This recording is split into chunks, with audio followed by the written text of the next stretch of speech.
Today, I'm going to be taking you through the 5 biggest mistakes that 90% of people make when it comes to their treatment for Sibo that can lead to relapse. And I was in your shoes. I woke up in the morning, I looked 6 months pregnant before I even drank water. I was down to 3 ingredients, and even some days, those would even cause a reaction.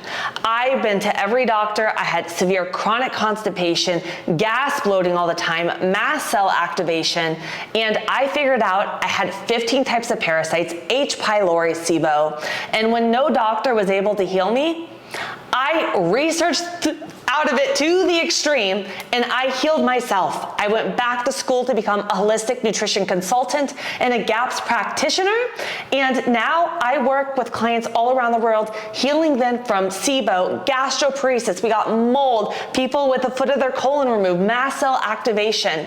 And today, we're just gonna dive right into it.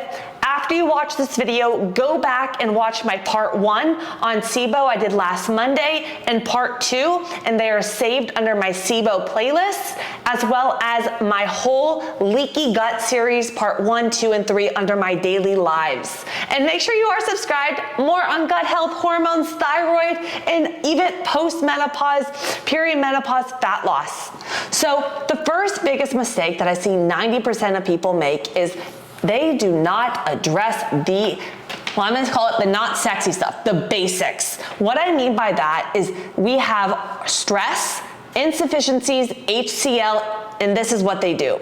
So first off, if we're in a state of fight or flight response all the time, we're eating food, our blood is going towards our external extremities, not to our digestion. So what happens is a lot of times the food feels like it's sitting in your stomach, you're getting that fermentation, which is a no-go when it comes to Sibo. So here's the deal. With all of my clients, we get to the root cause, because the truth is when we have gut issues, the gut-brain connection, we have a lot of anxiety, stress, trauma going on, and this is huge. So by taking all the medications, doing all the herbs, but not focusing on this non-sexy stuff like stress, then we're really allowing us, you know, when we're done off the medication, the stress is back, we didn't target that, and that could actually lead to relapse. A few other basics that we need to address are our stomach acid. If we have low stomach acid, that actually slows our bowel motility, but also it kills off bad bacteria in the gut. It's called our HCl, denatures the protein. I had such low stomach acid on my journey. I could take 10 Sennas and still not go to the bathroom too. I had crazy constipation. Now I don't take nothing and I have daily bowel movements. That's another thing. That's like a positive thing. But here's the deal. We don't want to just add in an HCl, because if we have things like a lot of inflammation, gastritis going on, that could make the inflammation worse. So we have to do it in a specific pattern so that we're able to address the insufficiencies and also not cause more inflammation to the gut. And then the other basic that I want to talk to you about is insufficiencies. If we have an insufficiency in like pancreatic enzymes, we're not going to be fully breaking down our food so we're able to absorb and assimilate it, especially if we have leaky gut. So the whole point with this, with the first biggest mistake, is we take the medications, the antibiotics or the herbs, but we don't address the stress, the insufficiencies, the stomach acid. So we're not setting ourselves up so that when we do finish the medications, we do not have the relapse, because we're not getting to the true root cause of why we got it in the first place. The second biggest mistake 90% of people make is die off. So I did this myself. I went hardcore. I took literally the strongest herbs, everything that I could take out there, and I didn't think about the fact, okay, if I have leaky gut going on, this is our gut, this is our intestinal lining. If we have leaky gut going on, we have holes in the intestinal lining. That means that if we're killing off bad bacteria, they release toxins. So if we have leaky gut, they could be released into the bloodstream, making you feel so much worse. More gas, more bloating, maybe constipation, upset stomach, chronic migraines, to the next level. mine was so bad, I was on the floor. The way that I work with my clients, we focus on healing that gut lining. We also focus on supporting our liver, our major detox organs prior to doing a protocol. And we do it in a strategic way with different binders so that we're not having crazy die-off. We're not having this leak into the bloodstream. We're binding to them and removing them while we get our bowels moving so that you feel your best self throughout it. It's not about how hard can we go. It's about how can we do it in a way that's going to be good for, like, not good for our health, but in a way that's keeping you feeling your best and minimizes these toxins and this die-off. And if you guys are finding this very helpful, I want you to head to the description below. I've been in your shoes, and I know what it feels like. I spent thousands. My parents literally, we spent probably another college degree of me going to doctors and healing centers, and I had over 100 colonics of black coming out of me. I done keto, carnivore, vegan, raw vegan. I tried everything to heal my gut. I've done it wrong, I've done it right, and the way that I do it with my clients is I get down to the root cause. I have a 4R protocol. We remove what is literally triggering us to have those issues. We correct the insufficiencies. We get rid of what is going on, so bad bacteria, whatever, like specific with the client, if it's parasites, bacteria, we got mold, we got limes, whatever that is, and then we strategically heal and add things back in so that they're able. I have clients come to me on 3 or 4 ingredients, and by the end of the 12 weeks, we're going daily bowel movements after being on laxatives for years with no bowel movements. We're on like 50 plus foods. Our anxiety is like gone because our gut is moving. The bloating and gas is eliminated. And I do it in a way to where I teach my clients along the way so that they understand what's going on in their body, why we are doing these things, because having that power to me is so powerful. I wish someone would have told me that when I was doing my stuff and explained to me, okay, Elizabeth, this is what's going on in your body. So if you guys need help healing your gut, getting down to the root cause, you've been to every doctor, you watched my Sibo story and you could totally relate, head to the description below, fill out my questionnaire. We will set up a call and I will be in touch with you in the next 24 hours to set up a discovery call to see if we're that perfect fit.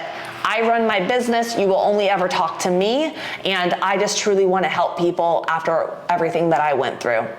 The third biggest mistake that 90% of people make is our bowels. So when we have Sibo, let's face it, we have a bowel transit time. Maybe we're going, but we're not having complete evacuation. Maybe we're constipated, vice versa. But we have to get to the root cause of the bowels and start moving them. I use different things like prokinetics. I don't use laxatives with my clients. I do it in a way to get their bowels moving, get them off of laxatives, but help really strengthen. Because the thing is if we get rid of all the bad bacteria and we do that, but we're still not having our bowel movements moving, then we're gonna get stagnant again, bad bacteria, and we're gonna be back to the relapse. And another thing is we need to, a lot of us, we have that stress with the gut, and we tend to hold on to emotions. We tend to hold on to our bowels, and then we're go, go, go, and we never even allow ourselves to have a bowel movement. So with me, I train my clients to create that colon peristalsis, the contraction again. We get those bowels moving day one. That is the key thing. The fourth biggest mistake a lot of people make is our food eating patterns. There's something called our migrating motor complex, our MMC pathway. I know, I make gut health fun, and I tell my clients, I'm like, the more issues you have, the more excited I get because I love the gut. And here's the thing, if we're snacking all the time, we're eating, we're not allowing this process to go through. This kills off the bad bacteria in the gut. It's like our street sweeper. So people, they don't address the MMC, we don't address the diet, and then boom, relapse. And then the fifth one is gonna be super important. And if you guys are finding this helpful, make sure you are subscribed to my channel, and also go back, watch my Sibo story. I'm gonna link it at the end of this video. I share with you guys everything I went through. It took me a lot to be able to say that, but I also had so many other things going on. I ended up having mast cell activation, thyroid. I went postmenopausal, meaning my hormones, literally, estrogen, progesterone, were like postmenopausal levels in my 20s. And I healed myself naturally because nobody else could. And I truly just want to help people. But the fifth biggest mistake that so many people make is we go too hard too fast. And I was a person, we want fast results, so we say, what are the strongest herbs? What are the strongest medications? What, can I fast for a few months? Can I do elemental diet? And we go so extreme. We don't address the die-off. We don't address the insufficiencies in all of this.